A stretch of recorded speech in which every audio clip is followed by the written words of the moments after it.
జై శ్రీరామ్.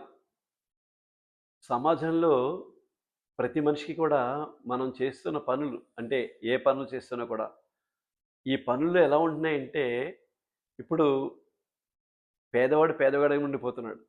ఉదాహరణకి వాడికేమో ఒక గుడి దగ్గర కూర్చున్నా, లేకపోతే ఒక బడి దగ్గర కూర్చున్నా, లేకపోతే బడిలో చదువుకున్నవాడు కూడా తిని తినక ఉన్నవాడు కూడా వాడు అలాగే ఉండిపోతున్నాడు. ఈ ధనవంతులు ఏం చేస్తున్నారంటే మిడిల్ క్లాస్ కూడా ఇప్పుడు వాళ్ళని చూసి నేర్చుకుంటున్నారు. ఎలాగంటే ఉన్న డబ్బులన్నీ ఖర్చు పెట్టేసి ఒక 30, 100 రకాలు భోజనాలు, 100 రకాలు టిఫిన్‌లు ఇవన్నీ అరేంజ్ చేసి పెళ్ళిళ్ళు ఒక ఆర్భాటంగా పెద్ద గ్రాండ్‌గా చేసుకుంటున్నాం. మనం ఒక ప్రెస్టేజ్ కూర్చొనిగా చేసుకుంటున్నారు కానీ, కానీ ఇప్పుడు ఆకలితో మాడేవారికి ఎవ్వడికి మనం భోజనం పెట్టడం ఉండదు. కానీ భగవాన్ శ్రీ సత్యసాయి వారి దాంట్లో నారాయణ సేవ అనే కార్యక్రమం నారాయణులందరూ కూడా నారాయణులు అంటే దృష్టిలో పేదవారు. ఒక పూట గడవలేని వాళ్ళు. అటువంటి వాళ్ళందరూ కూడా భోజనం పెట్టి అన్నదానం చేస్తూ ఉంటారన్నమాట. సో, ఇటువంటి ద ఇవి ఈ ఈ ఈ ఈ పెద్ద పెద్ద రెస్టారెంట్‌ల్లో కానీ, పెద్ద పెద్ద ఫంక్షన్ హాల్‌లో జరిగే పెళ్ళిళ్ళు కానీ, కార్యక్రమాల్లో కానీ, కానీ ఈనాడు ఇన్ని వందల మందికి భోజనాలు పెడుతుంటారు. కొన్ని లక్షలు ఖర్చు పెడతారు. ఓన్లీ భోజనాలకే కొన్ని లక్షలు ఖర్చయిపోతుంటాయి. అందులో ఒక్క పేదవాడు రోడ్డు మీద పేదవాడికి కూడా పిలిచి ఒక 10 మంది భోజనాలు కూడా పెట్టరు వాళ్ళు. కానీ ఇది ఈ విధంగా వచ్చేసరికి ఏమైందంటే, సమాజంలో మనకి ఒక ప్రెస్టేజ్ కోసం ఒక భోజనం పెట్టి ఒక మనిషిని సహాయం చేద్దాం అనే ఆలోచన లేకుండా ఇదేని కాదు. ఏ విధంగా సరే. ఇప్పుడు తన కొడుకు బాగుపడాలి, మంచి ఉద్యోగం చేయాలి, మంచి చదువు చదువుకోవాలంటాడు గాని, ఇప్పుడు ఆ చదివించే కెపాసిటీలో పోనీ వాడు పక్కన ఇంకో చిన్న పేదవాడు అంటే వాడు వాచ్‌మెన్ కొడుకు కానీ, వాడు పని మనిషి కొడుకు, కూతురు గాని వాళ్ళ విషయంలో చదువుకుంటే, అమ్మా మీ పిల్ల విషయంలో కూడా నేను ఉంటాను. అలాగే ఇదివరకు ఒకసారి అలాగే నా దగ్గర చదువుకున్న అమ్మాయి బాగా తన్మయి అని ఒక అమ్మాయి ఉండేది.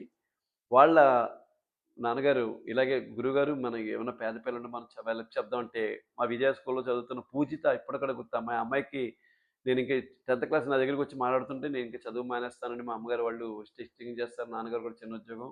కాబట్టి ఇంక చదివించలేరు ఉన్నారు. మాకు చెల్లెళ్ళు వాళ్ళు చదవాలి గాని మానేస్తారంటే, ఆగు నువ్వు కంగారు పడకని" చెప్పి నేను వీళ్ళతో మాట్లాడితే, వాళ్ళ ఫీజు మనం ఇంటర్మీడియేట్ 2 సంవత్సరాలు మేము పే చేస్తామండి. వాళ్ళు పే చేశారు. ఆయన పేరు చంద్రశేఖర్ గారు. ఆయన పే చేసి 2 సంవత్సరాలు చదివించారు. సరే అమ్మాయి తర్వాత నాకు మళ్ళీ కనపడలేదు కానీ, కానీ మనం చేయలేకపోయినా ఒక మనిషిని చేయగలిగే మనిషిని చూపించాలని ఒక ఇది ఉంది కాబట్టి, ఆ మనిషిని ఆయన చూపించారు. ఆయన చక్కగా 2 సంవత్సరాలు చదివించారు. ఇంటర్మీడియేట్ చదువుకున్న తర్వాత తను బీటెక్ చేసి ఎక్కడో మంచి పొజిషన్‌లో ఎక్కడుందో తెలీదు. కానీ మంచి ఉద్యోగం వచ్చింది. అయితే చెప్తున్నాను ఎందుకంటే, ఇప్పుడు ఇలాగా మనం చేసే ఉపకారంలో 10 మందిని చూపించేటట్లు ఉండాలి తప్ప మనం చేసిన పని. అంతేగాని ప్రెస్టేజ్‌గా అవి పెళ్ళిళ్ళు ఇంత ఖర్చు పెట్టి పెళ్లి చేసాం, అంత ఖర్చు పెట్టి ప్రోగ్రామ్ ఫంక్షన్ చేసుకున్నాం అని కాదు. నువ్వు చేసి ప్రతి వాడు కూడా ఒకటి ఆలోచించగలరు. మా అబ్బాయి పెళ్లి చేసుకున్నాను. చాలా ఖర్చు పెట్టలే. ఇన్ని లక్షల కోట్లు ఖర్చు పెట్టి, ఇన్ని లక్షలు ఖర్చు పెట్టాను. సరే దాంట్లో నేనేం చేయగలను శేషం ఒక్కడు ఆలోచించుకోవాలి. ఏదో మంచి పని చేయాలి. అలాగే మా అబ్బాయి మా అమ్మాయి మా మా అమ్మాయికి ఈ కార్యక్రమం చేసాం. లేకపోతే మా అమ్మాయిని యూఎస్ పంపించాం. కొన్ని లక్షలు తక్కువ అవుతుంది యూఎస్ పంపించడానికి లక్షలవుతాయి. ఆ విజయంలో వాడిని పంపించాను. నేనేమో దానికి పారిశ్రామికంగా పేదవాడికి ఏమైనా చేయాలి. ఏం చేస్తున్నావు?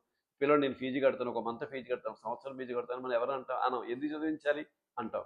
కానీ అలా కాకుండా మనం ఇప్పుడు చేసే ప్రతి పని మీరు చేసుకునే గ్రాండ్ గొప్పలకి అవి ఎవరు వద్దనుకోవట్లేదు. కానీ దాంతో పాటు ఒక మంచి కార్యక్రమాన్ని చేసుకుంటే మనం అందరికీ మనం ప్రతి మనిషిని ప్రేమించిన వాళ్ళవుతాం.